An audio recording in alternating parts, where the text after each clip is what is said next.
Now that I've covered interfaces and generic classes, I want to review interfaces we used in previous lectures in more detail. The first is comparable. For an array, we can simply call arrays.sort and pass it an array, but as I've previously mentioned, the elements in the array need to implement comparable. Types like string or primitive wrapper classes like integer or character are sortable, and this is because they do actually implement this interface. Here I'm showing you the interface declaration in Java. You can look at this and see that it's a generic type, meaning it's parameterized. Any class that implements this interface needs to implement the compareTo method. This method takes one object as an argument, shown on this slide as the letter O, and compares it to the current instance, shown as this. Remember, we can refer to the current instance with the keyword this.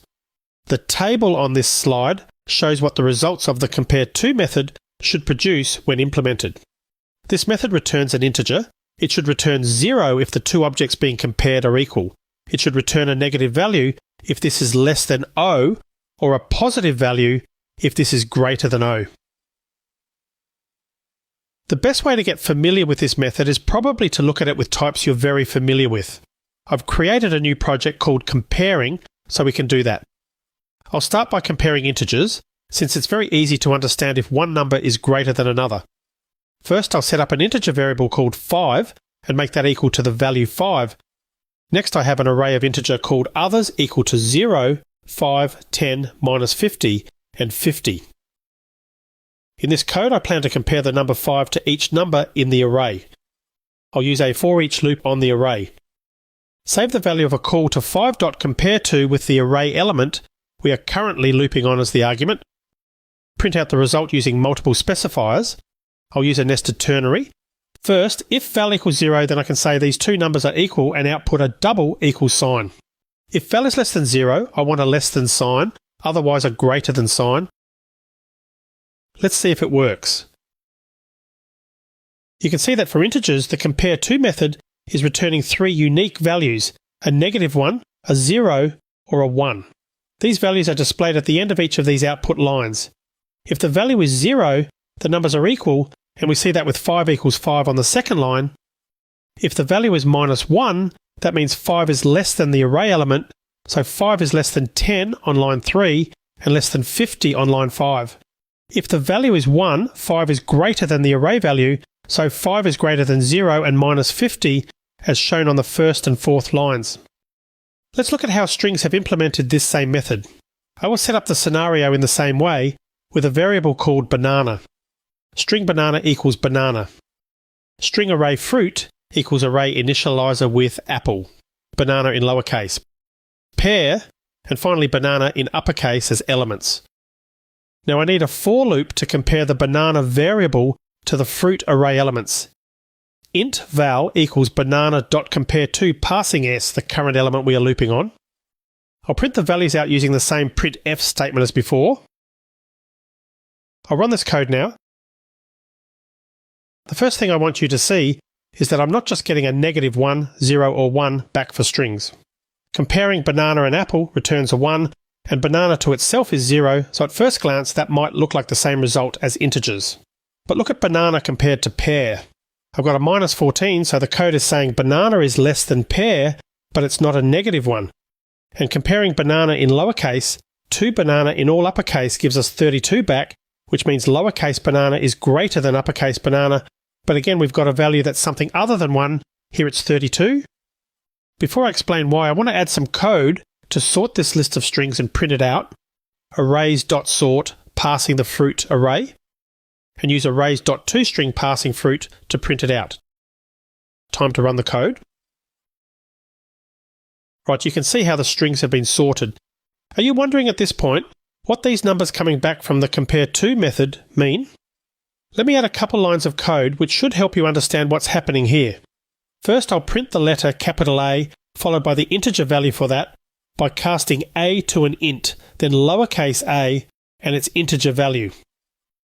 I'll repeat that same thing for the letter B, both capital and lowercase, and finally for the letter P.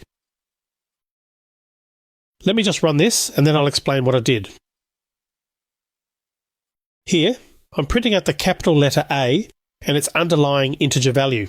You may remember that chars are stored in memory as positive integer values, and the output confirms that. The capital letter A is stored as 65, a lowercase a is stored as a 97. When we use the compare to method on strings, we're really comparing the integer values of the characters in the strings. The method will compare the first characters, and if they're the same, it next compares the second characters and so on, returning the difference between the characters' underlying integer values. In this example, all my strings start with a different letter, so only the first letter will be compared. If we compare banana with apple, we're comparing 98, the value for B, with 97, the value for A, and the compare to method returns the numeric difference, which is 1. If we compare banana to pear, we're comparing 98 with 112, and that gives us the difference, minus 14. And the same with comparing lowercase banana with uppercase banana, we get 98 minus 66, which is 32. This is how Java implemented the compare to method on the string class. Moving forward with this, I'll create my own class. I will just call it student and put it in the main.java source file. I'll add a private field of type string called name. I'll generate a constructor. I also want to generate a toString method. I'll return the value of the name field here. Now I'll go back to the main method and set up a test for a few of these student instances. Student Tim equals a new student and pass my name Tim. Student array students initialized with 3 new students. That's the setup, and I'm going to compare the student Tim to the 3 students in the student array. Before I set up the for loop, I'll call arrays.sort on the array and print the sorted students array out. This code compiles, so let me run that. And we've got a class cast exception. We get that because our class student can't be cast to comparable. This is an example of not being able to use arrays.sort on just any class or type we want. Your class has to be derived in some way from comparable, meaning it has to implement comparable or an interface that extends comparable. I'll do that now. I'll add implements comparable to student. And now I'll implement that method. I'll just accept the default implementation. I'll ignore IntelliJ's warnings on that class for the moment and run the code. This time, I don't get an error, but you can see my students aren't sorted either, at least not alphabetically by name, which would be the natural order for this class at this point. That's because my compare to method on student always returns 0, so one student is never less than or greater than another.